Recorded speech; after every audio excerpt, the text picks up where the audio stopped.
Welcome to another deep dive. And today we're looking at something maybe a little different. Yeah, a little outside the box. We've got an academic paper all about a K-pop group's speech. BTS at the UN General Assembly. Back in 2020. That's right, 2020. And to be honest, the title, The Analysis of Interpersonal Function in BTS Speech at UNGA 2020. Bit of a mouthful. Yeah, it didn't exactly grab me at first, you know?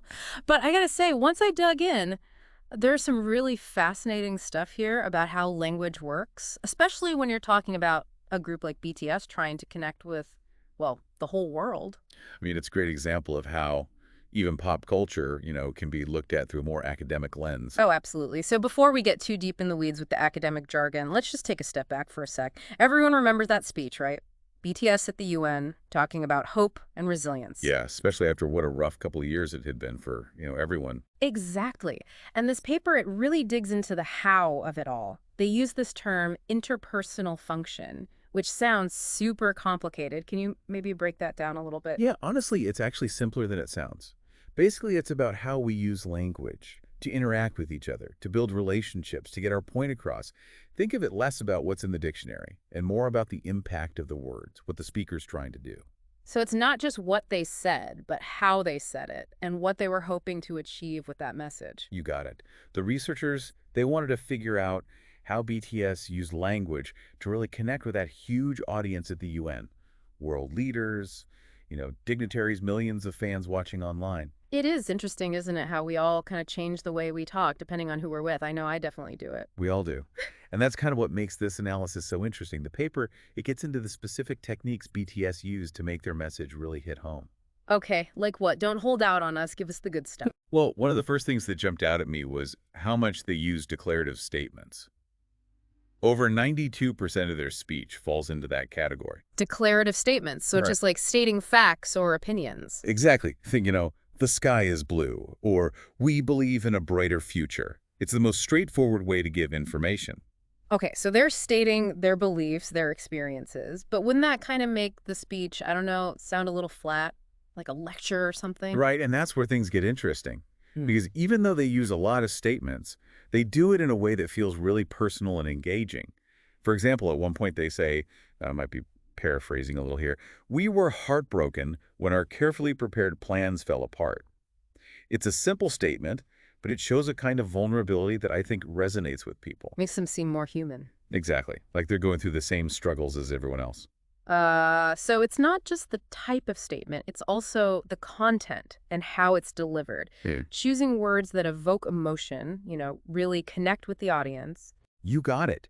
And that's a big part of what the paper highlights, how BTS can use these declarative statements to not just give information, but also emotion, creating a powerful impact. Makes a lot of sense. They're not just telling us what to think, they're inviting us into their world and making us feel like we're part of the conversation. Now, the paper also mentions something called mood types. What exactly does that mean? Well, mood types are basically the different ways we use language to, I guess you could say, perform actions with our speech. Mhm. Like, are we making a statement? Are we asking a question? Are we giving a command? So, like, are we telling someone something, asking for information, telling them to do something? That's it. And the researchers, they found something pretty interesting about how BTS uses these different mood types. They used very few imperatives, only about 6%. Imperatives, those are like commands, right? Like, go do this. Exactly. Think, go do this, or believe in yourself. It's something you hear a lot from politicians trying to, rally people to their cause or tell them what to do. So BTS is kind of steering clear of that rally the troops kind of vibe. Seems that way. Yeah.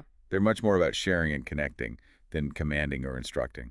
Interesting. So not telling people what to do or think, but inviting them to connect with their message on a more, I guess, personal level. That's pretty subtle but effective. Wouldn't you say? Oh, absolutely. And, that's just scratching the surface. The paper goes on to analyze a lot of other really fascinating aspects of their language. But I think maybe we'll save that for part two. A cliffhanger. All right, you've definitely got me curious. Let's take a quick break and then we'll come back and uncover more of these linguistic secrets. Sounds good to me. I'm excited to see what else we find. So right before the break, we were looking at how BTS used those declarative statements. And like a surprisingly small number of imperatives in that UN speech. Right. It's like they're really focused on making that connection rather than just giving commands. It's really different from, your typical political speech. Yeah, for sure. And there's another layer to this that the paper digs into. It's this idea of the residue. Residue. Okay. Sounds a little ominous, Like something left behind. Well, in linguistics, it's not that dramatic. It's Yeah. basically all the parts of a sentence that aren't like directly related to the mood, the actions, that we were talking about earlier. So if the mood is like the verb of the sentence, the action, Hmm. what's left over? Everything else, all the details and the flavor. You've got the predicator that's still the verb, the action itself. Then you have complements. Those give us more info about the verb, and adjuncts. Those provide context, like time, place, manner. Okay, hold on. I'm going to need an example here. Give me a BTS sentence. Let's break it down. All right, how about this one? We learn to love ourselves, maybe for the first time. Okay. So love, that's the action, the predicator. Yep, That's you it? got it. Yeah. And ourselves is a complement, tells us who they're loving, and that maybe for the first time. That's an adjunct right there. Adds a whole other level, vulnerability and honesty to the statement. Yeah, you're right. That little phrase really does change the whole feeling. It's not just like, we love ourselves. It's like it hints at struggles they had before, makes them, more relatable. And that's what the researchers really keyed in on. They looked at how BTS uses these different parts of the residue, and they found a pattern, of intimacy and shared experience. Like they're inviting the audience to come along with them, not just standing up there on a stage, preaching. Yeah, exactly. And they use specific kinds of adjuncts to emphasize this. Like they use a lot of circumstantial adjuncts related to time, particularly about the past and the future. Okay, so like, we were heartbroken when our plans fell apart, but we kept moving forward. Something like that. They're talking about the past, the future, giving you the bigger picture. That's it. They're connecting their personal experiences to that larger message of hope and resilience. Something that I think really connected with people, especially, after the pandemic. What gets me is just how much thought goes into this kind of message. It's not just about finding the right words, it's about putting them together in a way that has a specific impact. It's like composing music. Every note matters. Love that analogy. Okay, you mentioned other kinds of adjuncts. What about those, what were they called? Conjunctive adjuncts? Yeah. Sound like they connect things? You got it. Those are the words and phrases that link different parts of the sentence together, or different ideas. Yeah. They're kind of the glue that holds the speech together, makes it flow. Okay, so like and, but, because, however, all those are conjunctive adjuncts. Exactly. And the paper points out that BTS uses a lot of them, especially at the beginning of sentences.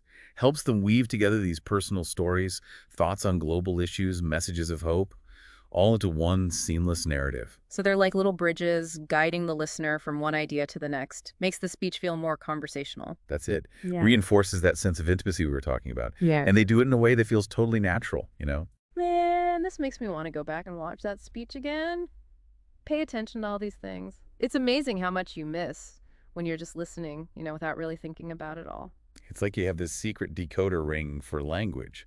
Once you learn these techniques, you start seeing them everywhere, not just in speeches and songs, even in everyday conversation. It's not just about BTS then, it's about understanding how language works.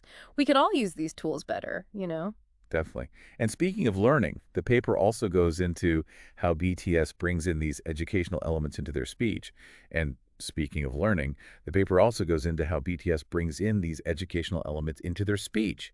It's subtle, but they manage to weave in facts and information without sounding preachy. It's a hard thing to do, isn't it? How do they pull that off? Well, they do it by grounding those educational elements in, personal stories, relatable experiences. For example, when they talk about climate change, they don't just throw out a bunch of statistics. They talk about their own observations, like noticing changes in the seasons or worrying about the future, that kind of thing. So they're making it personal, connecting those big issues to everyday life. Exactly. It's like they're saying, hey, we're learning about this too, and we're concerned about it just like you are. It's clever. Sneak in a little learning without losing that emotional connection. Now, we've talked a lot about how they said things, but what about the message itself? What were some of the key themes they touched on? Well, one of the biggest ones was this idea of connection and solidarity, especially when things are tough. They talked about feeling isolated during the pandemic, but also how they found ways to stay connected with each other and their fans. That's something that I think really resonates with a lot of people, right? I mean, the pandemic forced us all to rethink how we connect. Totally. And BTS, they really emphasized how important it is to support each other, to listen to each other's stories, to find common ground. They even encouraged their fans to learn new things, to explore different perspectives. It's a message of unity and open-mindedness. And coming from a group with, let's be honest, a massive global following, that's pretty powerful. Oh, it's inspiring, for sure. Mm. They used their platform to speak out about things like mental health, self-love, even environmental sustainability. Mm. And they did it while acknowledging, their own vulnerabilities, their own growth. Makes them seem more human, more relatable, like they're figuring things out right alongside their fans. And what's really interesting to me is that they did all of this through language. They really carefully crafted this speech to be both personal and universal, connecting their own experiences with these bigger shared challenges, shared hopes. So it wasn't just what they said, but how they said it. The structure, the words, the tone, it all came together to make this really powerful impact. That's it. And that's a huge takeaway from this paper. Language is powerful, and if we can understand how it works, well, we can all be better communicators, right? It's funny, we often think about academic papers as being, well, kind of dry.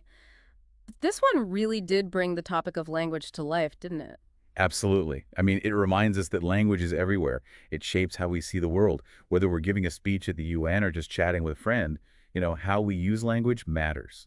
This deep dive has been, well, just fascinating. It's amazing what we can learn from, a single speech if we take the time to really break it down. It just goes to show even pop culture can have these deep insights. And that language is a tool that we can all use to connect, to inspire, to make a difference. Couldn't have said it better myself. And on that note, we'll leave you with a little something to think about. Think about the last time you were really moved by someone's words. What was it about their language that resonated with you? Might be more to it than you realize. Thanks for joining us. See you next time.